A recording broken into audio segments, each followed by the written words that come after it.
സുഹൃത്തുക്കളെ, നമ്മുടെ ഇന്ത്യ രാജ്യം വളരെ ഭീഷണമായ പല പരിസ്ഥിതികളിലൂടെയും കടന്നുപോയിക്കൊണ്ടിരിക്കുകയാണ്. എന്നാൽ അതിനെയൊക്കെ തട്ടിമാറ്റും വിധം കർണാടകയിലെ ധർമ്മസ്ഥല എന്ന് പറയുന്ന അധർമ്മം കൊടികുത്തി വാഴുന്ന ഒരു പ്രദേശത്ത് ചിലർ പറയുന്നു 100 പെൺകുട്ടികളെന്ന്, മറ്റു ചിലർ പറയുന്നു 1000 പെൺകുട്ടികളെന്ന്.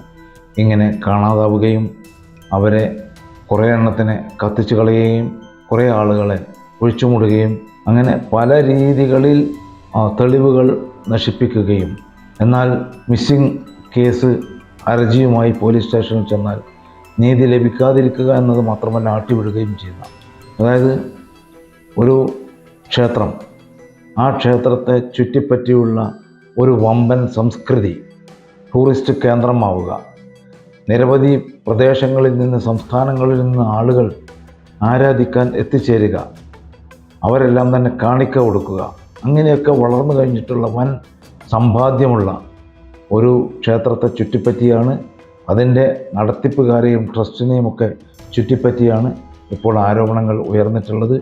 ധാരാളമായി കൊലപാതകങ്ങൾ നടക്കുക, ആ കൊലപാതകങ്ങളിലധികവും ബലാത്സംഗ ശേഷമുള്ള കൊലപാതകങ്ങളാവുക, അവരുടെ വസ്ത്രങ്ങൾ, സ്ത്രീകൾ ഉപയോഗിക്കുന്ന ബാഗ്, ഇതെല്ലാം തന്നെ കണ്ടുകെട്ടുക, ഇങ്ങനെയൊക്കെ സംഭവിച്ചു. അതാദ്യം ഒരു ശുചീകരണ തൊഴിലാളി പറഞ്ഞപ്പോൾ അതൊരു ഊഹാപോഹമാണെന്നോ അല്ലെങ്കിൽ ഒരു സാങ്കല്പിക കഥയാണെന്നോ ഒക്കെയുള്ള പലതരം ചിത്രീകരണം നൽകാൻ ശ്രമിക്കുകയുണ്ടായി. എന്നാൽ പിന്നീട് എന്താണ് ഉണ്ടായത്? പിന്നീട് അവിടെ കനത്ത സമ്മർദ്ദത്തെ തുടർന്ന് നാട്ടുകാരിൽ ഒരു വിഭാഗത്തിൻ്റെയും അതുപോലെ തന്നെ പുറമേ നിന്നും ആളുകളുടെ സമ്മർദ്ദത്തെ തുടർന്ന് ഇപ്പോൾ കർണാടക ഭരിക്കുന്ന സിദ്ധാരാമയ്യയുടെയും ഡി ശിവകുമാറിൻ്റെയും ഗവൺമെൻറ് ഇതിൽ ഒരു അന്വേഷണം നടത്താൻ തയ്യാറാവുകയും മുന്നോട്ട് പോവുകയും ചെയ്തു. അതിനായൊരു സ്പെഷ്യൽ ഇൻവെസ്റ്റിഗേറ്റീവ് ടീം നിശ്ചയിച്ചു. അവർക്ക് ഒരു പോലീസ് സ്റ്റേഷൻ്റെ അധികാരം കൊടുത്തു. അങ്ങനെയൊക്കെ കാര്യങ്ങൾ മുന്നോട്ട് നീങ്ങുന്നുണ്ടെങ്കിലും അതെല്ലാം തന്നെ അട്ടിമറിക്കാൻ നാട്ടിലുള്ള ഡി ഗ്യാങ് എന്നൊക്കെ പറയുന്ന സംഘങ്ങളുടെ നേതൃത്വത്തിൽ ശ്രമം നടക്കുകയും അവിടേക്ക് വരുന്ന ബ്ലോഗർമാരെയും യൂട്യൂബർമാരെയും ഒക്കെ വളരെ മർദ്ദിച്ച് അവശരാക്കുകയും മീഡിയക്കാരെ അടുപ്പിക്കാതിരിക്കുകയും അങ്ങനെയൊക്കെ ചെയ്യുന്ന പലതരം സംഭവങ്ങൾ. പോലീസാകട്ടെ ഇത്തരത്തിലുള്ള ക്രമക്കേടുകൾക്കും അതിക്രമങ്ങൾക്കും 100% കൂട്ടുനിൽക്കുകയും കേസെടുക്കാതിരിക്കുകയും ഒക്കെ ചെയ്യുകയും, പഞ്ചായത്ത് ബോർഡാവട്ടെ ഈ പഴയ നാട്ടുകൂട്ടം പഞ്ചായത്തുകളെ പോലെ, പഴയ പ്രമാണികാരന്മാരുടെ കയ്യിലിരിക്കുന്ന പഞ്ചായത്തിനെ പോലെ എന്താണ് ചെയ്തത്? പഞ്ചായത്ത് പ്രസിഡന്റ് പറയുന്നു, അങ്ങനെ കുറേ ആൾ മരിച്ചിട്ടുണ്ട്, അതിൻ്റെ ലിസ്റ്റൊക്കെ എവിടെയുണ്ട്, അതെല്ലാം തന്നെ മരണ രജിസ്റ്ററിൽ ചേർത്തിയിട്ടുണ്ട്, അത്രയേ ഉള്ളൂ എന്ന മട്ടിലാണ് പറയുന്നത്. എന്നാൽ അങ്ങനെയല്ല കാര്യങ്ങളുടെ കിടപ്പ് എന്ന് പിന്നീട് വ്യക്തമാവുകയും ചെയ്തു. 1947 ആഗസ്റ്റ് 15 ഇന്ത്യ രാജ്യത്തിന് സ്വാതന്ത്ര്യം ലഭിച്ചുവെങ്കിലും പുതിയ സ്വാതന്ത്ര്യം 79ാം സ്വാതന്ത്ര്യ ദിനം ആഘോഷിക്കാൻ പോവുകയാണ് നാം. ആ സമയത്ത് തന്നെ ധർമ്മസ്ഥല എന്ന് പറയുന്ന അങ്ങനെ പേരിട്ടിരിക്കുന്ന സ്ഥലത്തിന് സ്വാതന്ത്ര്യം ലഭിച്ചിട്ടില്ല എന്നും അവിടെ പഴയ ജന്മി ഭൂഷ ഭരണമാണ് നിലനിൽക്കുന്നതെന്നും നമ്മെ ബോധ്യപ്പെടുത്തുന്ന വിധം ഈ സംഭവങ്ങൾ മുന്നോട്ട് പോയിക്കൊണ്ടിരിക്കുന്നു. ധർമ്മസ്ഥലയിൽ ടൂറിസ്റ്റ് കേന്ദ്രമാണെന്ന് പറഞ്ഞു. ഒരു ടിബറ്റൻ കൾച്ചർ, ആ കൾച്ചറിലുള്ള വീടുകളാണ് ധർമ്മസ്ഥലയിൽ ഏറ്റവും കൂടുതൽ കാണാൻ സാധിക്കുക. അതിനർത്ഥം അവിടെ മുഴുവൻ തിബറ്റിൽ നിന്നും വന്നവരാണ് എന്നല്ല. തിബറ്റിൽ നിന്നും വന്നവരുണ്ട്, അതുപോലെ തന്നെ ജൈനമതക്കാരുമുണ്ട്, മറ്റ് വിശ്വാസികളുമുണ്ട്, ഹൈന്ദവരുമുണ്ട്.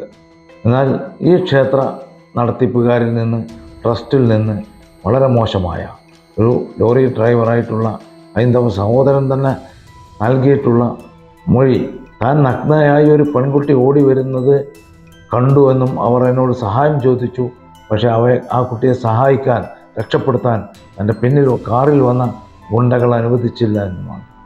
അതുപോലുള്ള പല മൊഴികളും അവിടെ ഇപ്പോൾ വന്നിട്ടുണ്ട്, SITയുടെ മുമ്പിൽ വന്നിട്ടുണ്ട്.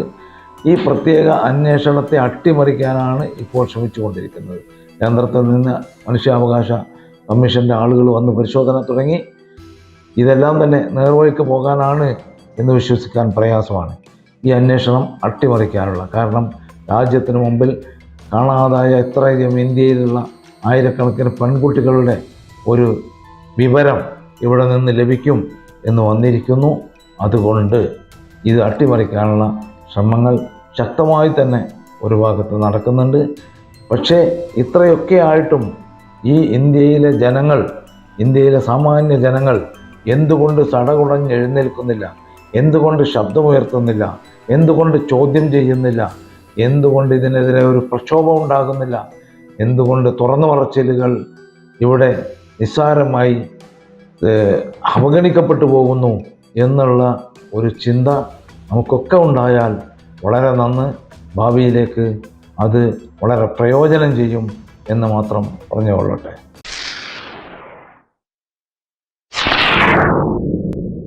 കൂടുതൽ വാർത്തകൾക്കും വിശേഷങ്ങൾക്കും ന്യൂസ് ടൈഗ് ലൈവ് TV സബ്സ്ക്രൈബ് ചെയ്യൂ.